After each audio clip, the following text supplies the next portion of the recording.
17 सितंबर 2024 सुबह तकरीबन 12:30 का टाइम था। लोग मामूल के मुताबिक अपने अपने काम कर रहे थे कि अचानक एक के बाद एक पेजर ब्लास्ट के वाक़यात रिपोर्ट होने लगते हैं। लेबनान में तो जैसे बेचैनी और खौफ का माहौल बन जाता है। एक एक करके 5000 पेजर्स ब्लास्ट होते हैं, जिसके नतीजे में 12 लोग अपनी जान गंवा देते हैं और तकरीबन 2800 से ज़ायद लोग ज़ख्मी होते हैं। आखिर क्या है ये पेजर्स और किस लिए इस्तेमाल होते हैं?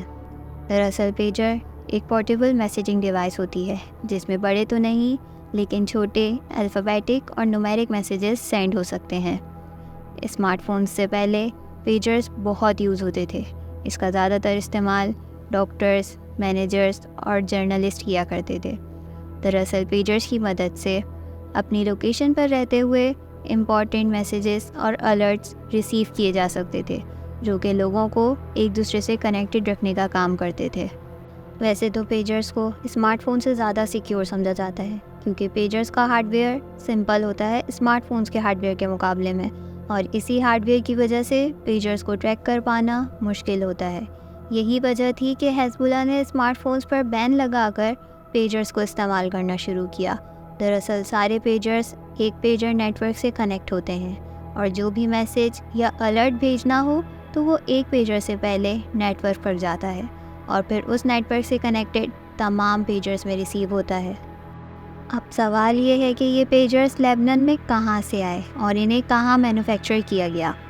हिज़्बुल्लाह, जो कि लेबनान की मिलिटेंट आर्म फोर्स है, जो इन पेजर्स का यूज़ करती है ताकि इस्राइली इंटेलिजेंस की सर्वेलेंस से बचा जा सके।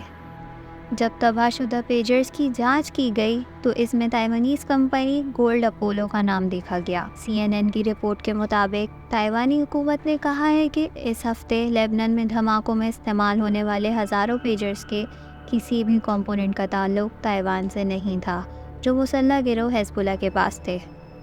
कंपनी ने यह दावा रद्द कर दिया कि उसने इस हमले में इस्तेमाल होने वाले डिवाइसेस बनाए थे। ताइवान के एक इलेक्ट्रॉनिक्स मैन्युफैक्चरर ने वेंसडे को कहा कि हंगरी में बेस्ड एक कंपनी BAC ने वो पेजर्स बनाए थे जो उनके ब्रांड के नाम पर थे। BAC कंसल्टिंग एक हंगरी में वाक़ई कंपनी है। ये कंपनी मई 2022 में कायम हुई थी और इसका सिर्फ एक रजिस्टर्ड मैनेजर है, जो क्रिस्टियाना बारसोनी आर्चिडियाकोनो है। BAC कंसल्टिंग का असल काम एक इंटरमीडिएरी, यानी ये कंपनी खुद इन डिवाइसेस को मैन्युफैक्चर नहीं करती। हंगरी की गवर्नमेंट के मुताबिक BAC के पास कोई मैन्युफैक्चरिंग या ऑपरेशंस का सेटअप हंगरी में नहीं है।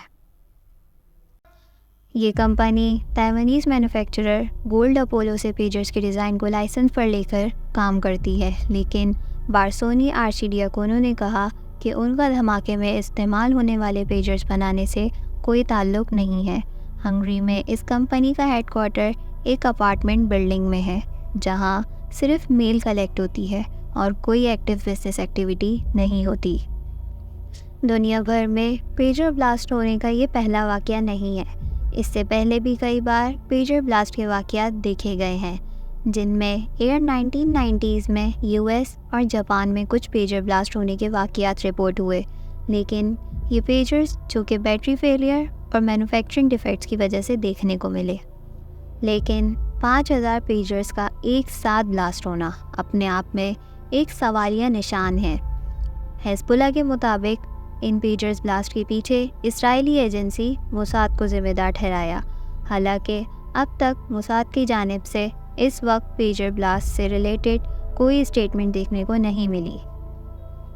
ये ब्लास्ट लेबनान के कुछ शहरों में बहुत ज़्यादा देखने को मिले, जिसमें लेबनान का कैपिटल बेरूट, नॉर्दर्न लेबनान का एक बड़ा शहर ट्रिपोली और साउदर्न लेबनान का एक शहर साइडा शामिल है। एक्सपर्ट्स के मुताबिक इन पेजर्स में 8 से 10 ग्राम एक्सप्लोजिव्स मैन्युफैक्चरिंग के वक्त ही इंस्टॉल किए गए और एक अलग से कोई चिप भी इंस्टॉल की गई, जो कि एक स्पेसिफिक मैसेज इन पेजर्स पर रिसीव होते ही ये पेजर्स ब्लास्ट हुए। लेकिन सवाल ये है कि पेजर्स पर मैसेज सिर्फ वो शख्स भेज सकता है जो कि इस पेजर नेटवर्क का एडमिन हो। तो कैसे मुमकिन है कि इनके प्राइवेट मैसेजेस के अलर्ट किसी और को पता हो? یہ صرف 2 کنڈیشنز میں ممکن ہے کہ حزب اللہ کے گروپ میں کوئی اسرائیلی انٹیلیجنس ایجنسی موساد کا جاسوس ہو یا پھر ان کا پیجر نیٹ ورک ہیک کیا گیا ہو۔ حزب اللہ کی جانب سے اس حملے کا بھرپور جواب دینے کا دعویٰ سامنے آیا ہے۔ پیجرز جو کہ ایک سمپل ڈیوائس ہے، ان کا اس طرح ہزاروں کی تعداد میں بلاسٹ ہو جانا یہ سوال بھی کھڑا کر دیتا ہے کہ کیا ہمارے اسمارٹ فونز بھی اس طرح کسی پلاننگ کے تحت بلاسٹ کیے جا سکتے ہیں، کیونکہ اسمارٹ فونز کو ٹریک کرنا پیجرز کے مقابلے میں زیادہ آسان ہے۔ یہ تھی آج کی ویڈیو۔ امید ہے آپ لوگوں کو یہ ویڈیو پسند آئی ہوگی۔ اس طرح کی مزید ویڈیوز دیکھنے کے لیے SM World کو سبسکرائب کریں۔ ملتے ہیں کسی اور ویڈیو میں، تب تک کے لیے اللہ حافظ۔